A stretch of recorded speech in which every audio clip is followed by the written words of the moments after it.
नमस्कार. मी श्रीमती धनश्री विठ्ठल कुडले, सहशिक्षिका, रँगलर रघुनाथ पुरुषोत्तम परांजपे प्राथमिक शाळा, हुजूरपागा, पुणे. शासनाने हेल्मेट सक्ती केली आणि सगळ्या लोकांच्या मनामध्ये अनेक प्रश्न निर्माण झाले. त्यात आम्हा स्त्रियांना गोगलगाईसारखं सर्व घर पाठीवर घेऊन फिरायची सवय. आता त्यात आणखी भर पडली ती हेल्मेटची. अशावेळी आम्हा स्त्रियांच्या मनातील विचार मी माझे शिरस्त्राण या नाट्यछटेतून सादर करीत आहे. माझे शिरस्त्राण. सुधनवा, रेनकोट टोपी व्यवस्थित घाल. काय म्हणालास? टोपीची लेस गळ्याशी बसतीये. हे बघ, पाऊस पडतो, आपण गाडीवर जाणार आहोत. उगाच पावसात भिजण्यासाठी काहीतरी कारण सांगू नकोस. चल चल, नीट उभा राहा पुढे. आता काय झालं? तुला हेल्मेट हवंय? कशाला? तुझे तोंड भिजतंय, चेहऱ्यावर पाणी येते. वा रे वा, हुशारच आहेस. इथे आम्ही हेल्मेट, रेनकोट, पर्स, साडी एवढं सगळं सांभाळून गाडी कशी चालवायची याचा विचार करतो. आणि त्यात अजून तुलाही हेल्मेट, म्हणजे आयांचं कल्याणच आहे. अहो, कोण एक मंत्री, कोण त्याचा एक मुलगा, त्याचा म्हणे हेल्मेट निर्मितीचा कारखाना आहे, त्याचा बिझनेस चालावा म्हणून आम्हाला हेल्मेटचा त्रास. वा वा, काय न्याय आहे. त्यापेक्षा त्याला म्हणावं, हेल्मेट कंपल्सरी करताना त्याच्याबरोबर एखादा कामगारही फ्री पाठव. आमच्या मुलांची दप्तरं, डबे, रेनकोट आणि हेल्मेट धरायला. सुधनवा, ती बघ रेखा मावशी. काय? मी इकडे कुठे? अगं, पंखा भावाचे लग्न आहे. सगळ्या बायकांनी नऊवारी नेसायची आणि पुरुषांनी लोकमान्य टिळकांसारखा पोशाख करायचा असे ठरले आहे. म्हणूनच यांच्यासाठी उपरणे आणि माझ्यासाठी त्या नऊवारी साडीला नाही का पायाला लावायच्या क्लिप्स असतात, हां, त्या घ्यायला आले. काय म्हणतेस? उपरणं ठीक आहे, पण क्लिप्स कशाला?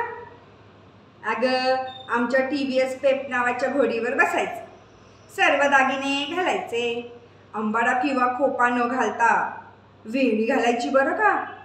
कारण अंबाड्यावर हेल्मेट कसं ग बसणार? काय म्हणतेस? रिक्षाने जाऊ म्हणजे हेल्मेट नाही लागणार?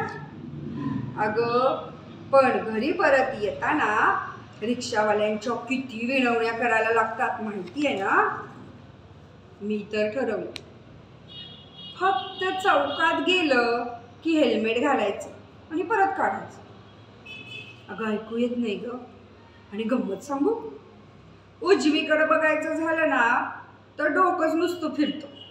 हेल्मेट तर म्हणजे उजवीकडचं काही दिसतच नाही ग. बरं, शिरस्त्राण परिधान केलं नाही तर प्रत्येक चौकात रमणा असतंच, तिथे दक्षिणा वाटत जायचं. काय रे सुधनवा? हो, खरंच रे, शेजारच्या पापाजींना हेल्मेट नाही लागत ना. ते 24 तास हेल्मेटमध्येच असतात रे.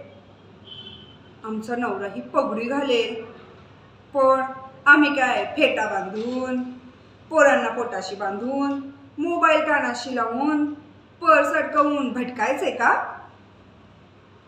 अगं, हेल्मेट कंपल्शन करताना एवढा तरी विचार करावा की ग. गावात गाडीला स्पीड तरी घेता येतो का? हायवेला मात्र नक्की हेल्मेट्स वापरावे असा नियमच करावा. आणि तो मोडल्यास दंड म्हणून त्याचे वाहनच जप्त करा. अगं, तसं म्हणजे मी हेल्मेटच्या विरोधात नाही बरं का, तर ते कोठे वापरायचे याच्यासाठी झगडतीये. आणि बरं का ग, परवा तर पेपरलाही आलं होतं की अपघात झालाच तरी त्या अपघाती व्यक्तीचे हेल्मेट कट करण्याचे साहित्यही आपल्याकडे नाही. अर्थात यात काही विशेष नाही. त्या साहित्याचाही कारखाना कोणीतरी मोठा माणूस काढेलच की. सुधन्वा, ते बघ गणपतीचं देऊळ.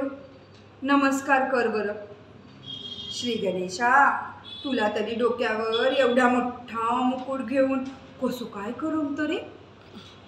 काय म्हणालीस? इथेही माझे लक्ष देवाच्या डोक्याकडेच. काय करू? हेल्मेट सक्ती झाल्यापासून आपल्या बायकांचा वीक पॉइंट म्हणजे साड्यांकडेही लक्ष न जाता तिचे हेल्मेट काय छान आहे ग, तिच्या हेल्मेटची कलरची गॅरंटी आहे का ग, हेच विषय चालतात.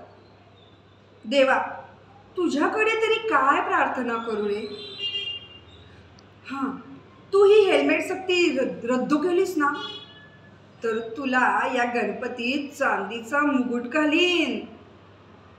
अरे रे, म्हणजे माझे हेल्मेट काढून तुला घालण्यासारखंच झालं की रे. धन्यवाद.